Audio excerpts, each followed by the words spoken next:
Electoral bond का मामला एक बार फिर से सुर्खियों में आ गया है। विपक्ष से लेकर लगातार मोदी सरकार को घेर रहा है और अब घेरे में वित्त मंत्री निर्मला सीतारमण आ गई हैं। उनके खिलाफ एफआईआर दर्ज करने के आदेश जारी कर दिए गए हैं। सवाल उठ रहे हैं कि क्या एफआईआर होने के बाद वित्त मंत्री निर्मला सीतारमण की गिरफ्तारी भी हो सकती है? तो कैसे मुश्किल में फंस गई सीतारमण और क्यों फिर से चर्चाओं में आ गया है इलेक्टोरल बॉन्ड का मुद्दा? इसी सवाल पर हम आज करेंगे चर्चा। नमस्कार, मैं हूं आपके साथ मानसी। केंद्रीय वित्त मंत्री निर्मला सीतारमण के खिलाफ एफआईआर का ऑर्डर जारी किया गया है और यह आदेश वित्त मंत्री के गले की फांस बनता दिखाई दे रहा है।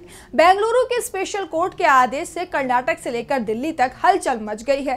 निर्मला सीतारमण पर जो एफआईआर दर्ज की गई है वो इलेक्टोरल बॉन्ड से जुड़ी हुई है।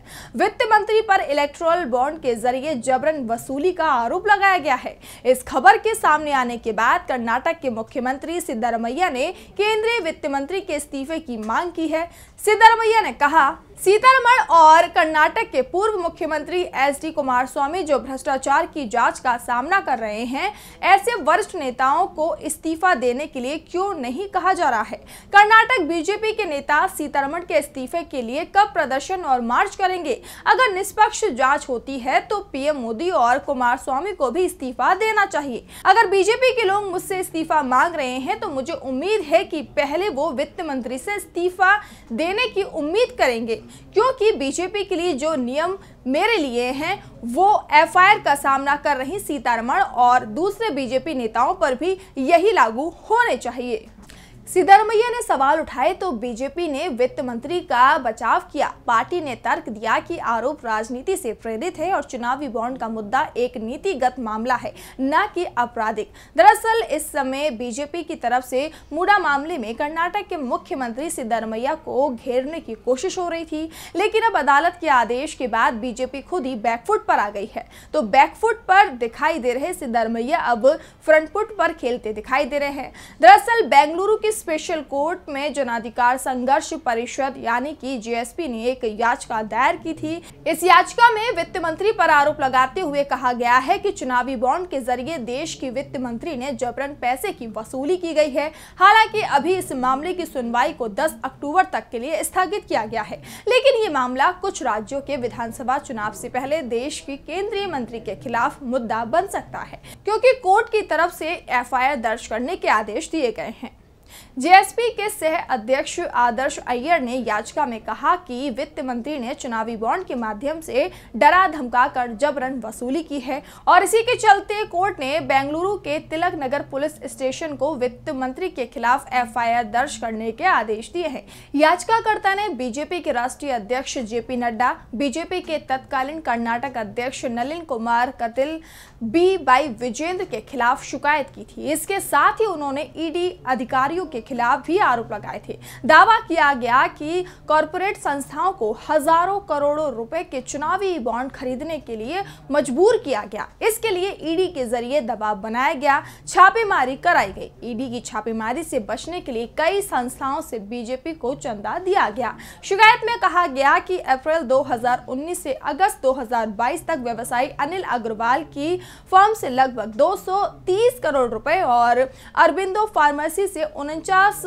करोड़ रुपए चुनावी बॉन्ड के जरिए वसूले गए। इसमें केंद्रीय जांच एजेंसियों का भी महत्वपूर्ण रोल था। दरअसल चुनावी बॉन्ड को सुप्रीम कोर्ट ने लोकसभा चुनाव के समय असंवैधानिक बताते हुए इसे बंद कर दिया था। बात इलेक्टोरल बॉन्ड की करें तो 2017 के बजट में उस वक्त के वित्त मंत्री अरुण जेटली थे, जिन्होंने इलेक्टोरल बॉन्ड स्कीम को पेश किया था। 2 जनवरी 2018 को केंद्र सरकार ने इसे नोटिफाई किया। ये एक तरह का प्रोमोशनरी नोट है, जिसे बैंक नोट भी कहते हैं। इसे कोई भी भारतीय नागरिक या कंपनी खरीद सकती है। सरकार की तरफ से बताया गया था कि अगर आप इसे खरीदना चाहते हैं तो आपको ये स्टेट बैंक ऑफ इंडिया की चुनी हुई ब्रांच में मिल जाएगा। इसे खरीदने वाला इस बॉन्ड को अपनी पसंद की पार्टी को डोनेट कर सकते हैं। बस वो पार्टी उसके लिए एलिजिबल होनी चाहिए, यानी मान्यता पर पार्टियां इलेक्टोरल बॉन्ड के जरिए चुनावी चंदा ले सकती थी।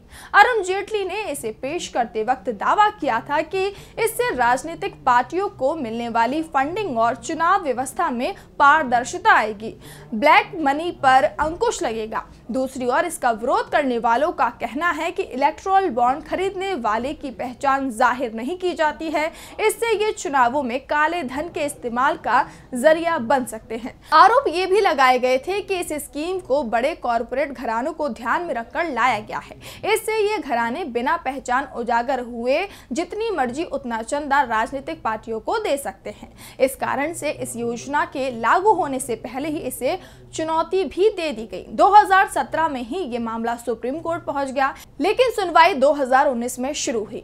12 अप्रैल 2019 को सुप्रीम कोर्ट ने सभी पॉलिटिकल पार्टियों को निर्देश दिया कि वह 30 मई 2019 तक में एक लिफाफे में चुनावी बॉन्ड से जुड़ी सभी जानकारी चुनाव आयोग को दें। हालांकि कोर्ट ने इस योजना पर रोक नहीं लगाई और इस बीच 2019 का लोकसभा चुनाव भी संपन्न हो गया। इस बीच दिसंबर 2019 में याचिकाकर्ता एसोसिएशन फॉर डेमोक्रेटिक रिफॉर्मर्स ने इस योजना पर रोक लगाने के लिए सुप्रीम कोर्ट में एक आवेदन दिया। इसमें मीडिया रिपोर्ट्स के हवाले से बताया गया कि किस तरह चुनावी बॉन्ड योजना पर चुनाव आयोग और रिजर्व बैंक की चिंताओं को केंद्र सरकार ने दरकिनार किया था। कोर्ट में मामला भले ही 2017 में पहुंच गया हो, लेकिन फैसला आया फरवरी 2024 को। लोकसभा चुनाव से ठीक पहले सुप्रीम कोर्ट ने इलेक्टोरल बॉन्ड को गैर संवैधानिक करार दे दिया। कोर्ट ने अपने फैसले में कहा था कि इलेक्टोरल बॉन्ड को अज्ञात रखना सूचना के अधिकार और अनुच्छेद 19(1)(a) का उल्लंघन है।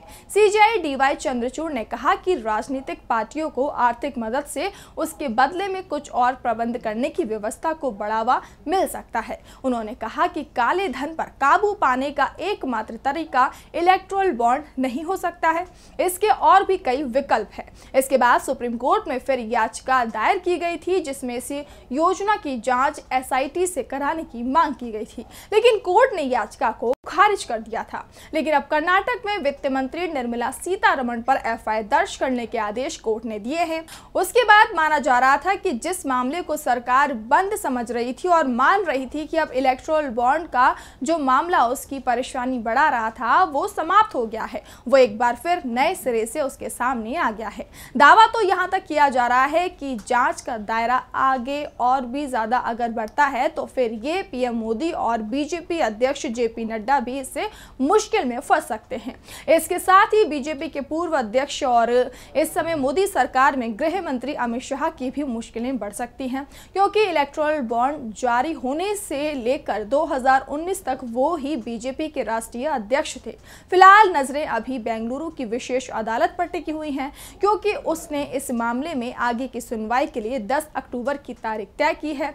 ऐसे में कहा जा रहा है कि अगर कोर्ट का आदेश बीजेपी के खिलाफ आता है तो उसकी मुश्किलें बढ़ जाएंगी।